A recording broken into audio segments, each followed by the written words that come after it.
രാത്രി ആയപ്പോൾ കൂട്ടുകാരൻ വന്ന് വിളിച്ച് നമുക്ക് പുറത്ത് പോയി ഫുഡ് അടിക്കാം. അപ്പോൾ ഞങ്ങൾ രണ്ടുപേരും നേരെ വിട്ട് കടമ്പഴപ്പുറത്തുള്ള പാരമൗണ്ട് റെസ്റ്റോറൻറ്റിൽ.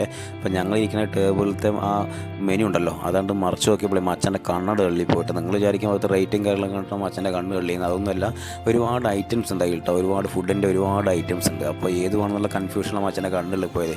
അപ്പോൾ ഞാൻ കൂട്ടുകാരനോട് പറഞ്ഞു, എടാ നീ ഓർഡർ ചെയ്ത് നോക്കിയിട്ട് ഓർഡർ ചെയ്യുന്നത്. അപ്പോൾ അവ 2 ചിക്കൻ ബിരിയാണി, 2 ബീഫ് ചില്ലി ഉണ്ടല്ലോ, അത് 2 കൂടി ഓർഡർ ചെയ്തു. പിന്നെ കുടിക്കാൻ 2 ലൈം മുട്ടോ, മറ്റേ പുതിനലിയും കാര്യം കിട്ടുന്ന ലൈം ഉണ്ടല്ലോ. അപ്പോൾ അതും കൂടി എല്ലാം കൂടി നമ്മുടെ ടേബിളിലേക്ക് പോകുമ്പോൾ കഴിക്കാൻ തയ്യാറായി ഇരിക്കുക ഞങ്ങൾ രണ്ടുപേരായിരുന്നു. അപ്പോൾ ആ ടൈമിലാണ് നമ്മുടെ ടേബിളിലേക്ക് വന്നത്. അപ്പോൾ ഞാൻ പറഞ്ഞ കൂട്ടുകാരനോട്, എടാ ഞാൻ വീഡിയോ പിടിക്കാം, നീ കഴിച്ചിട്ട് അഭിപ്രായം പറ, ഞാൻ വീഡിയോ പിടിക്കല്ലേ എന്ന് പറഞ്ഞു. അപ്പോൾ ഓക്കെ, കട്ട സപ്പോർട്ടായി നമ്മുടെ കൂട്ടുകാരൻ നമ്മുടെ കൂടെ നിന്നു കേട്ടോ. അപ്പോൾ നമ്മൾ അവനെ ഒരു പ്ലേറ്റൊക്കെ എടുത്തിട്ട് ഇങ്ങനെ സംഭവം അതേപോലെ തട്ടി കൂട്ടണം. ഞാനും ആദ്യമായിട്ടാണ് ഈ റെസ്റ്റോറൻറ്റിൽ വരുന്നത്. അപ്പോൾ അവൻ തട്ടി കൂട്ടണം. അവൻ നോക്കി നിന്നപ്പോൾ എൻ്റെ വായിലും കപ്പലോടാനുള്ള വെള്ളം ഉണ്ട് കേട്ടോ.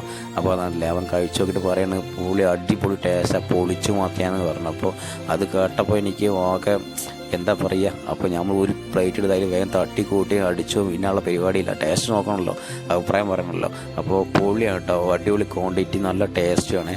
അപ്പോൾ നിങ്ങളെല്ലാവരുടെ വിലയേറിയ സപ്പോർട്ട് ഉണ്ടാവും കേട്ടോ. അപ്പോൾ വീഡിയോ ഇഷ്ടപ്പെട്ടാൽ ലൈക്ക് ചെയ്യുക, ഷെയർ ചെയ്യുക, കമൻറ്റ് ചെയ്യുക. അതുപോലെ തന്നെ ഞാൻ ഇതേപോലെ ഒരു വെള്ളം കുടിച്ച് വീഡിയോ അവസാനിപ്പിക്കുകയാണ്. അപ്പോൾ എല്ലാവർക്കും നന്ദി, നമസ്കാരം.